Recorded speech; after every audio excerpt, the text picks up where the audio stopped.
영광의 박수 올려드리겠습니다. 할렐루야. 많이 덥죠 여러분? 안 더우셔요? 오늘 날씨가 그렇게 좋은 날씨는 아닌 것 같습니다. 그죠? 그러나 뭐 좋은 날씨든 안 좋은 날씨든 그 뒤에 계신 하나님은 언제나 변함없으시고 또 우리를 향해서 주시는 그 은혜 또한 풍성한 줄로 믿습니다. 이 예배 가운데 하나님의 음성 듣고 주시는 그 힘을 얻어서 또 믿음의 삶을 살아가는 큰 능력 얻는 복의 시간 되기를 주님의 이름으로 축원합니다. 그래요. 불과 열흘 전만 해도 비가 안 와가지고 막 가물어가지고 아주 난리가 났었는데 또 일주일 사이에는 비가 또 넘어와가지고 그죠? 또 물이 넘치고 막 홍천강이 막 범람한다고 홍수주의보 내리고 그러니까 제가 막 잠이 안 오더라고요. 교회가 혹시 떠내려갈까봐. 바로 교회가 강가에 있잖아요. 청개구리의 마음을 제가 알 것 같습니다. 왜 밤마다 개굴개굴 오는지 알 수 있을 것 같습니다. 비가 안 올 때는 제발 왔으면, 또 너무 많이 오니까 그만 왔으면, 그런 생각이 드는 게 사람의 마음인 것 같습니다. 살면서도 그런 것 같아요 여러분. 살면서도요 흐린 날도 있고 맑은 날도 있지 않습니까? 우리의 마음이라는 것, 우리의 신앙이라는 것도 그렇습니다. 어떤 때는 참 은혜로 풍성하고 좋은데 막 은혜 받고 줬다가 갑자기 누가 던진 툭 한마디 말, 괜히 또 나에게 퉁퉁거리는 그런 싸늘한 태도 한 번에 또 그냥 마음이 또 흐려지고 막 우울해지고 막 다 허무해지고 막 상처받고 막 그러는 경우들도 많이 있는 것 같습니다. 막 변덕스럽고 그렇죠. 그래서 그러다 보면은 내 마음이 이렇게 연약한가, 내 신앙은 또 왜 이렇게 변덕스러운가 라는 그런 또 자괴감에 빠져가지고 또 그냥 마음이 힘들어지기도 합니다. 항상 맑은 날 또 그렇게 은혜로 넘치는 날이 있어야지 되는데 흐린 날이 오면은 그런 나의 믿음의 연약함 때문에 실망하기도 하고 하나님이 정말 나와 함께 하시는가 그런 생각이 들기도 하지요 여러분. 그러나 여러분, 언제나 우리의 눈이 세상을 향하고는 있지만은요 보이지 않는 그 하나님이 계시다는 사실을 꼭 기억하시면서 여러분들의 마음이 흔들리지 않는 그런 심지가 견고한 그런 믿음의 사람들이 될 수 있기를 주님의 이름으로 축원합니다. 초대교회 성도들도 그랬어요. 초대교회 성도들도 성령의 역사가 넘치는 그런 교회 공동체 가운데 함께 했습니다. 모일 때마다 하나님의 기름 부으심이 있고 정말 감격과 기쁨이 넘쳤죠. 하지만은 막상 일상의 삶으로 돌아오면은 삶이 그렇게 쉽지가 않았습니다. 항상 위험이 있었죠. 지금이야 우리가 교회 다닌다는 이유로 별 문제가 없이 살아가지만 이때는 예수 믿는다는 이유 하나만으로도 얼마든지 죽을 수 있는 그런 아주 위험한 시대를 살아갔던 것이 초대교인들의 삶입니다. 사실은 그들에 비하면 오늘 우리가 일상의 삶에서 조금 낙심하고 실망하는 것 때문에 마음 흔들리는 것, 어떻게 보면 이것은 굉장히 부끄러운 우리의 마음의 태도가 아닌가 하는 그런 생각을 해보게 돼요. 사실은 당장 이 모임을 떠나서 나가게 되면은 내가 살 수 있을지 없을지, 감옥에 잡혀가는 것은 아닌지, 화형당하는 건 아닌지, 그런 현실과 마주하면서 신앙을 한다는 것이 초대교회 교인들에게는 그렇게 쉽지 않았겠죠. 그래서 항상 은혜 받지만 삶의 현장에서는 또 그 마음이 꺾어지고 오락가락할 수 있는 그런 환경이 얼마든지 그들에게 있었습니다.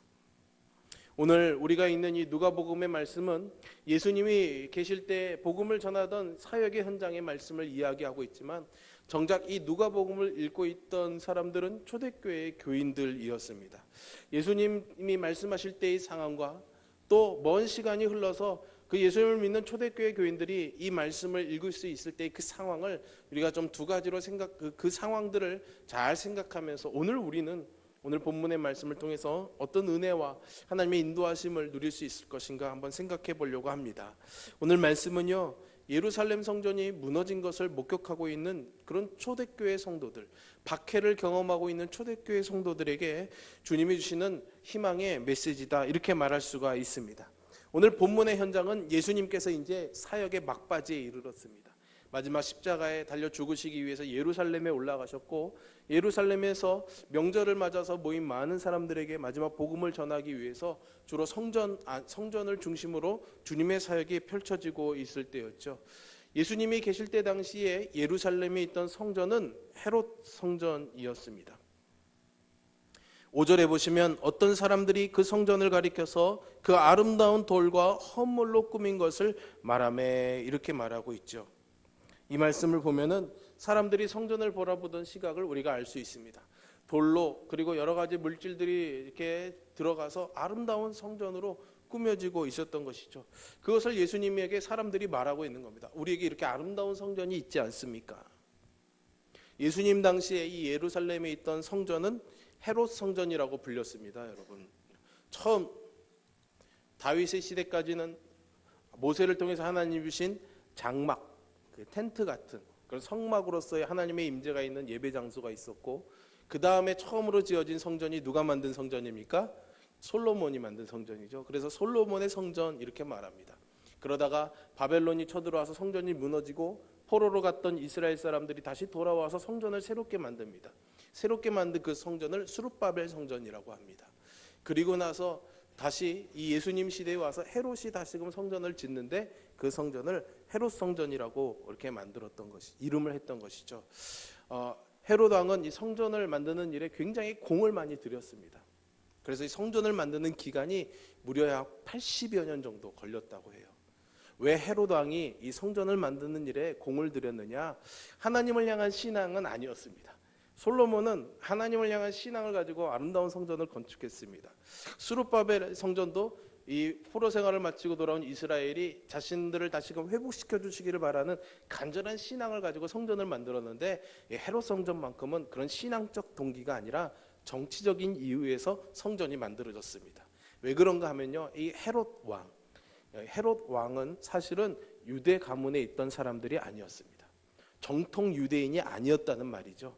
당시에 이두메라고 불리던 우리가 아는 에돔 족속 출신이었습니다. 그러니까 유대인들의 입장에서는 이방 사람이죠.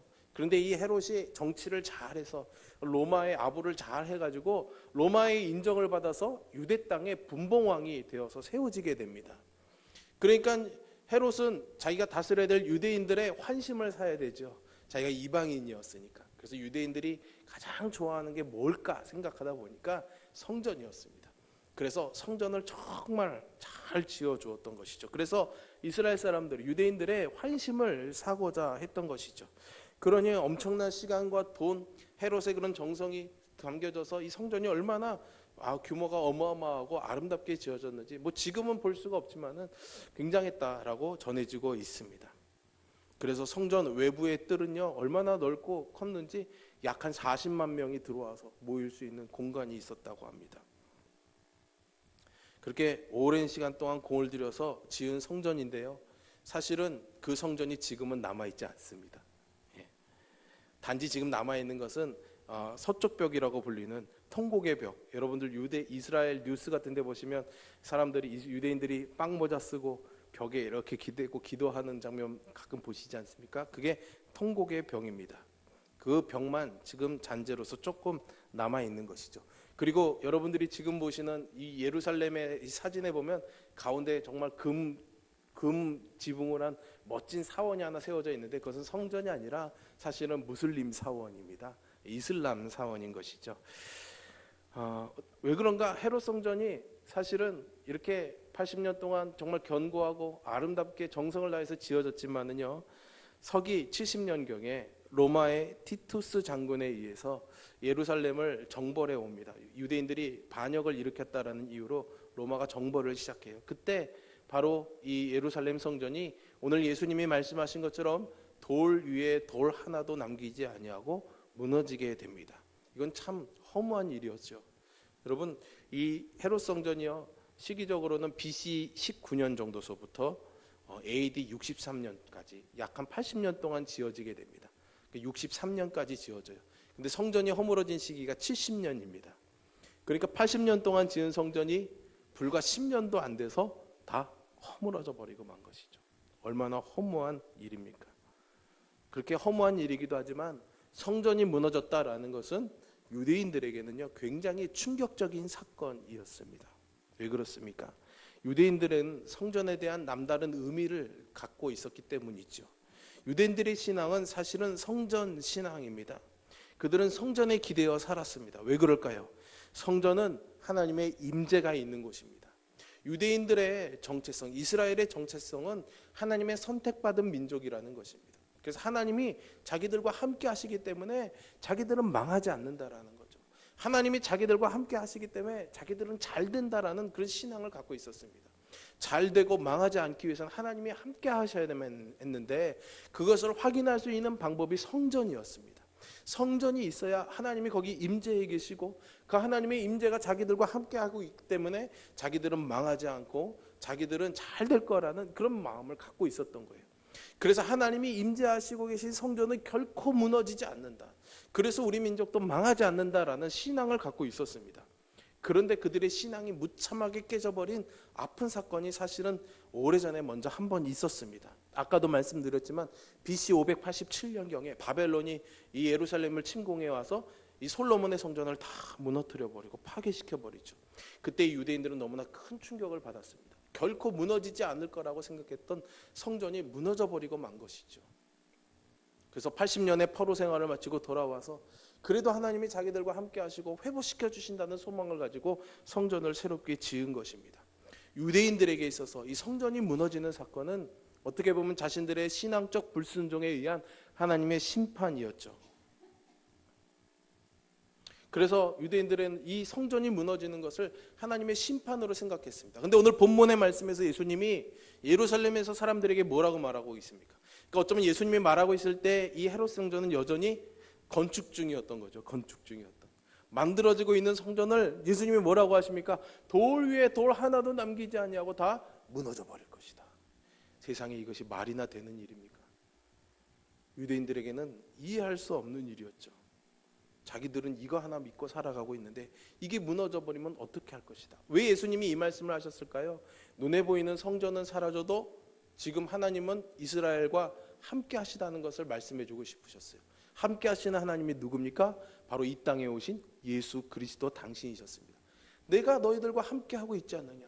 왜 하나님의 임재가 지금은 있지도 않은, 심지어는 헤롯이 저렇게 하나님을 향한 신앙이 아닌 정치적인 이유로 짓는 그 성전에 하나님의 임재가 있는 것만에 목을 메고 거기에 의지하며 살아가느냐.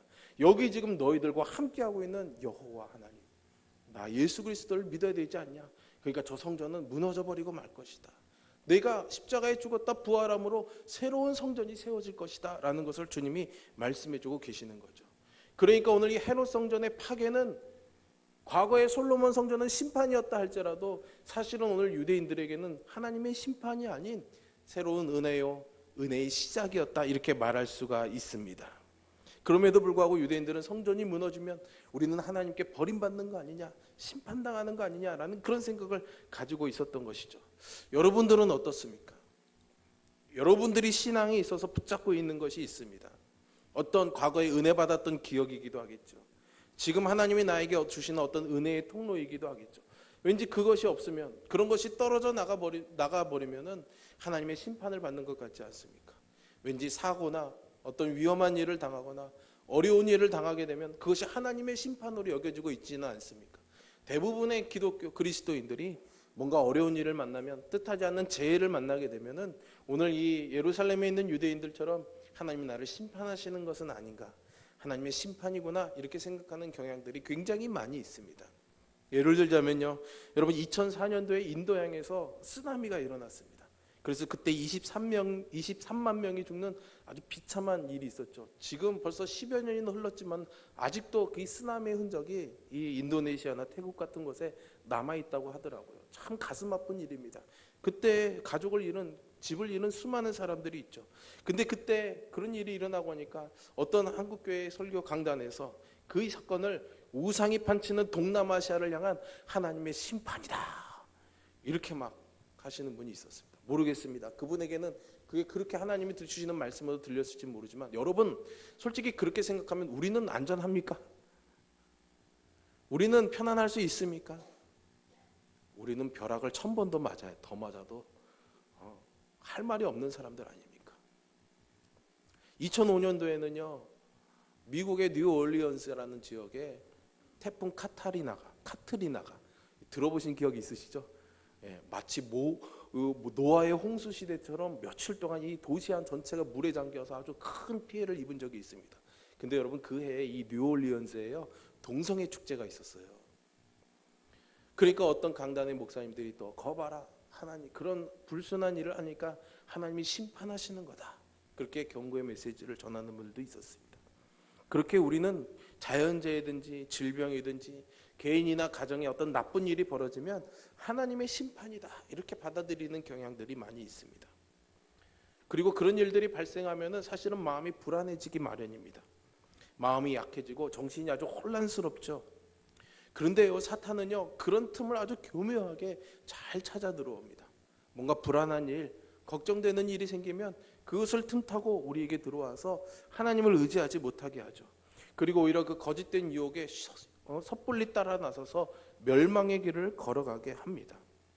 유대인들도 마찬가지입니다. 여러분, 지금 본문에는 성전이 계속 건축되고 있지만 나중에 성전이 이렇게 무너지고 난 다음에 그때의 상황을 기록한 역사서가 있습니다. 유대 전쟁사라는 책인데요, 유대인이면서 로마의 유명한 정치가요 역사가가 되었던 요세푸스라는 사람, 아주 유명한 사람입니다. 이 사람이 쓴 책인데, 이 사람이 이 당시 예루살렘에 있던 헤롯 성전이 무너질 때의 그 상황을 기록한 내용을 보면요, 이 로마 군대가 예루살렘을 포위해서 완전히 가로막아서 몇 달을 가둬두고 식량이 다 떨어져 가게 됩니다. 전쟁의 소식, 기근의 소식, 그걸로 인해서 예루살렘에 있던 사람들은 점점 두려워하게 됩니다. 그때 선지자들이 한 말이 뭐냐면 성전으로 가라였습니다. 성전에 가면 하나님이 계시니까 거기 있으면 망하지 않는다, 거기 있으면 죽지 않는다라는 거예요. 그런데 여러분 아시는 것처럼 로마의 티투스 장군이 결국 예루살렘 성을 공격해 들어오고 예루살렘 성전을 무너뜨리면서 그 성전에서 살기 위해 남아있던 사람들이 얼마나 처참한 죽음을 당해야 됐는지 제가 다 설명드리지 않아도 상상이 되실 것입니다. 아주 슬픈 역사이죠. 거짓된 가르침에 속아 넘어가서 결국 많은 사람들이 비참한 죽음을 맞이해야만 했습니다. 오늘 말씀에도 예수님은 그것을 이렇게 경고하고 계십니다. 8절에 보시면 미혹을 받지 않도록 주의하라. 많은 사람이 내 이름으로 와서 이르되 내가 그라하며 때가 가까이 왔다 하겠으나 그들을 따르지 말라. 미혹되지 말라고 주님이 말씀하고 있는 거죠. 재해뿐만 아니라 우리의 삶의 주변에 힘들고 어려운 일이 발생했으면, 또는 꼭 이루어졌으면 하는 그런 일들이, 그런 소망들이 생기게 된다면 우리의 마음은 사실은 갈대처럼 흔들리기 마련입니다. 어떻든 이 문제를 해결할 수만 있다면, 어쨌든 바라는 일들을 이룰 수만 있다면 지푸라기라도 잡고 싶어져 하는 마음이 생기지 않습니까? 그럴 때 정말 타이밍을 기가 막히게 맞춰서 틈타 오는 것이 바로 사단의 유혹이죠. 그래서 사회가 혼란스럽고 인생이 위기에 몰리게 되면 사람들은 그 불안한 마음을 달래기 위해서 뭔가를 붙잡으려고 합니다. 사실은 하나님을 붙잡으면 해결이 되는 문제인데, 보이지 않는 하나님, 그리고 나에게 뭔가 구체적으로 말씀하시지 않으니까 답답한 마음에 뭔가 보이고 구체적인 걸 찾다 보니까 사람들이 찾는 것이 바로 점집이죠. 점집. 감은 어쨌든 맞든 틀리든 뭐라고 분명히 얘기는 해주잖아요. 그러면 안 돼, 넌 죽어, 뭐 이렇게 얘기해 주잖아요. 그러니까 속이 시원한 거예요. 저는 확인 안 해봤지만 제가 가본 적이 없어서 그리스도인들도 점집에 많이 찾아간다는 아주 흉흉한 소문이 많이 돌지 않습니까? 그래서 심지어는 어떤 점집에는 광고 전단을 만들면서 그 밑에다 이렇게 대문짝만하게 썼대요. 기독교인 대환영. 얼마나 많이 찾아오니까 그렇게 써놨겠어요. 여러분, 사실은요 기독교인 대사절 그래야 됩니다. 왜 그렇습니까? 점치는 사람들이 정말 사이비도 있지만 귀신의 영에 사로잡힌 사람들도 있을 거 아니에요. 그러면 정말 그곳에 하나님의 영, 성령을 갖고 있는 거룩한 하나님의 백성들이 가면은 그 사람들이 점괘를 제대로 마칠 수 있겠습니까? 못하겠죠. 그러니까 오직 못하게 해야 되는데 기독교인 대환영이랍니다. 참 부끄러운 이야기입니다, 여러분. 그만큼 하나님을 믿는다고 하면서, 예수님을 믿는다고 하면서도요, 우리의 삶에 정말 쓰나미 같은 일이 닥쳐오게 되고, 태풍과 같은 일이 닥쳐오게 되고, 어려운 일이 생기게 되고, 뭔가 불가능한 것 같지만 간절히 이루어지기를 바라는 그런 소망들이 생겨나게 되면 하나님을 붙잡아야 됨에도 불구하고 헛된 것들을 붙잡고 있는 거죠. 죽은 아이 발붙잡고 울고 있는 거죠, 여러분. 오늘 유대인들이 그렇습니다. 그들을 구하기 위해서, 정말 그들이 사망의 길로 걸어가고 멸망의 길로 걸어가고 있을 때 그들의 생명을 주시기 위해서 예수 그리스도께서 이 땅에 직접 오셔서 그들에게 말씀하고 계신데, 그들은 무엇을 붙잡고 있습니까? 성전을 붙잡고 있는 거예요. 신앙도 없이 정치적인 이유로 세워진 그 성전, 그저 그냥 눈에 보기에 아름다운 뭔가 거룩해 보이는 겉으로만 휘황찬란한 그 성전을 의지하며 유대인들이 살아가고 있는 것이죠. 우리는 먼저 우리의 삶에 어려운 일이 오게 될 때에 그것을 하나님의 심판으로 여기는 그런 습관들을 좀 내려놓아야 되겠습니다. 하나님이 우리를 심판하기를 즐거워하시는 분은 아닙니다, 여러분.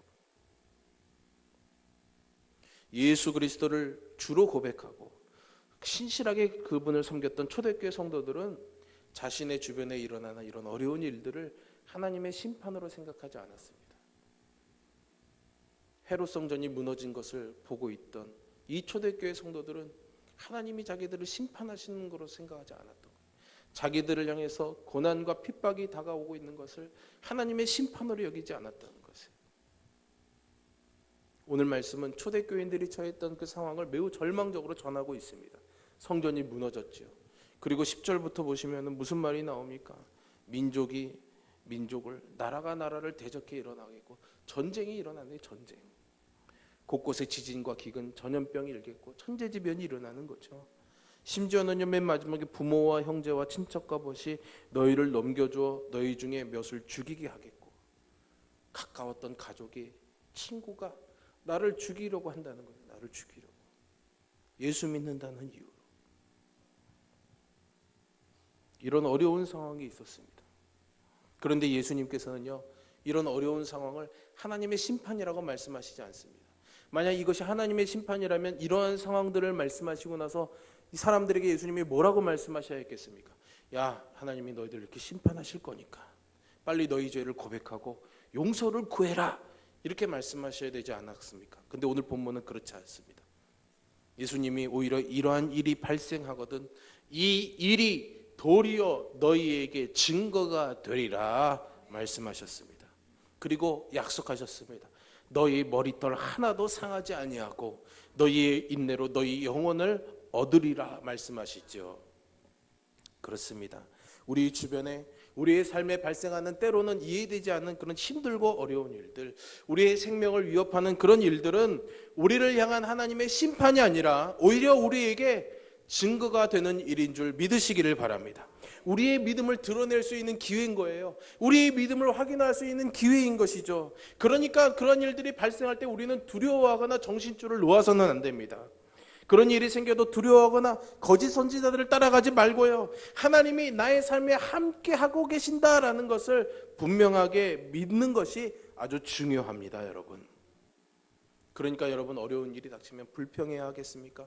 두려워해야 하겠습니까? 그렇지 않습니다. 오히려 어려움은 내가 믿는 바를 증언할 수 있는 좋은 기회인 줄 믿으시기를 바랍니다.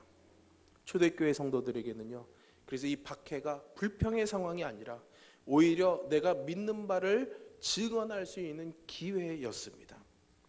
여러분들의 삶에 있는 이해되지 못하는 일들, 어려운 일들이 혹시 있으시다면 여러분, 그것을 고통으로 받지 마시고 하나님의 심판으로 받지 마시고 나의 믿음을 드러낼 수 있는 기회로 여기며 환난을 기쁨으로 고백할 수 있는 믿음이 있기를 주님의 이름으로 축원합니다. 초대교회 성도들이 이런 어려운 일을 당하면서 하나님, 내가 하나님을 믿는데 왜 이렇게 어려운 박해를 당해야 되나요? 그들은 그렇게 말하지 않았습니다. 오히려 박해 앞에서 그들이 믿는 바 예수 그리스도를 증거하면서 죽음을 받아들였죠. 고난을 받아들였습니다. 왜 그렇습니까? 그들은 자신들의 생명을 다른 어떤 것에 기댄 것이 아니라 부활하신 생명의 주인 되신 예수 그리스도에게 기대고 있었기 때문입니다. 여러분, 우리가 매일같이 경험하는 세상은 사실은 불의하고 악한 것이 넘치는 세상입니다. 나라가 돌아가는 상황이나 여러 가지 국제 정세를 보아도 사실은 좋은 일보다 어둡고 두려운 이야기들이 더 많이 들려오지 않습니까? 그런 거창한 것을 빼놓고라도 우리의 소소한 일상에서 우리가 경험하는 일들은 우리가 감당하기 어렵고 때로는 우리를 위협하는 불의하고 악한 것들이 너무나 넘쳐나는 세상입니다.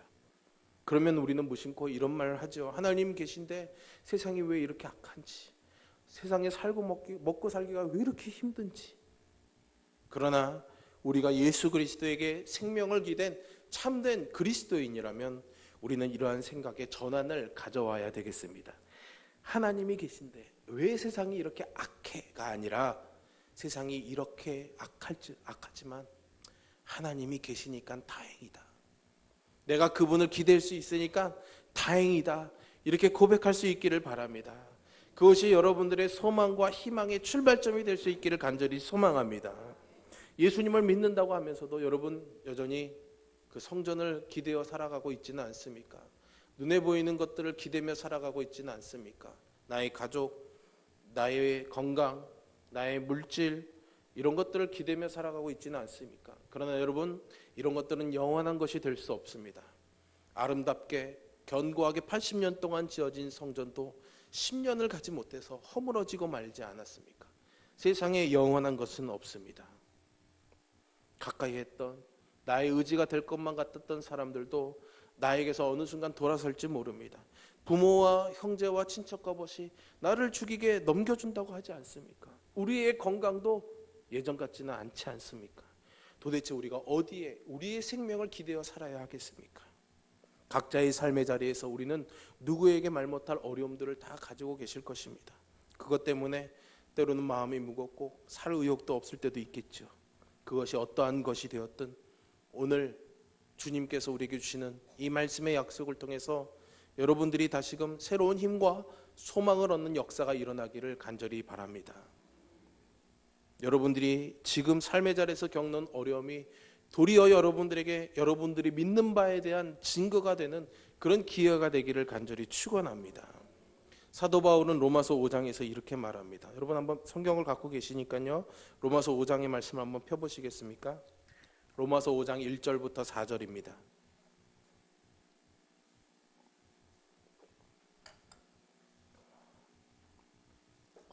로마서 5장 1절부터 4절이에요.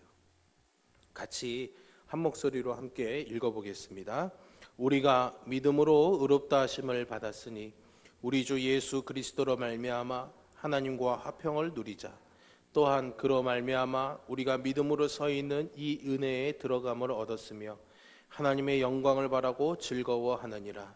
다만 이뿐 아니라 우리가 환난 중에도 즐거워하나니 이는 환난은 인내를, 인내는 연단을, 연단은 소망을 이루는 줄 알미로다. 아멘. 오늘 본문의 말씀도 이와 같은 것을 우리에게 증거하고 있습니다. 너희의 인내로 너희 영혼이 구원을 얻으리라. 환난 중에 우리가 구원을 얻는 방법은 인내하는 것인 줄로 믿습니다. 이 인내는요 무조건 참고 견디라는 것이 아니에요. 하나님의 말씀, 하나님의 약속의 말씀을 의지하여 참는 것이 진정한 인내입니다. 오늘 말씀 가운데는 그 약속을 하나님이 우리에게 주고 계십니다. 너희의 머리털 하나도 상하지 아니하리라. 너희의 머리털 하나도 상하지 아니하리라. 약속해 주시는 말씀인 줄 믿으시기를 바랍니다. 우리는 이것을 믿는 그리스도인이죠. 우리가 지금 읽은 로마서의 말씀에서도 약속이 있습니다. 우리가 믿음으로 의롭다 하심을 받습니다. 그리고 예수 그리스도로 말미암아 하나님과 화평을 누리게 된다고 말이죠. 이 약속의 말씀을 의지해서 우리가 환난 가운데서도 인내할 수가 있는 것입니다. 이 환난을 통해서 인내를, 그리고 그 인내를 통해서 만들어지는 것이 무엇입니까? 연단입니다. 연단.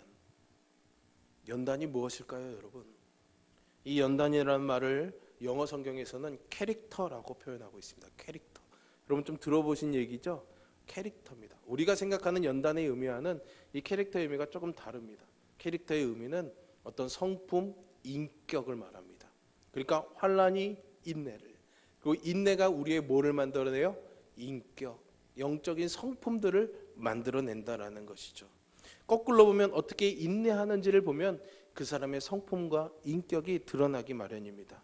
환난 중에 오히려 기뻐하며 인내하는 그리스도인의 성격, 성품, 그것은 소망을 잃지 않는 줄로 믿습니다.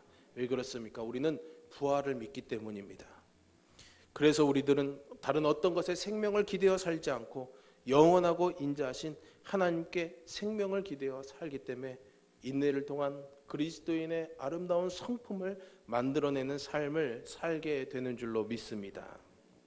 여러분, 우리의 삶에 보이는 것들은 여전히 어려운 일들이 많이 있죠. 여러분들의 하시는 일, 가정, 자녀 문제, 때로는 질병의 문제, 아니면 그냥 나라가 돌아가는 이런 문제 때문에 괜히 또 스트레스 받는 분들이 있잖아요. 힘들고 어려운 터널을 지나는 분이 있으리라 저는 생각이 됩니다. 여러분, 그러할 때 보이지는 않지만은 우리의 생명이 근원이 되시는 예수 그리스도를 바라보는 저와 여러분이 되기를 주님의 이름으로 축원합니다. 그분께 조금 기대해 보시기를 바랍니다. 살포시 조금만 기대해 보시면은 영원한 생명의 근원이 되어 주시는 그분께서 사랑이 가득한 부드러운 음성으로 여러분들에게 이렇게 말씀해 주실 것입니다. 너희 머리털이 하나도 상하지 않을 것이다. 너희의 인내로 너희 영혼을 얻으리라. 기도하겠습니다.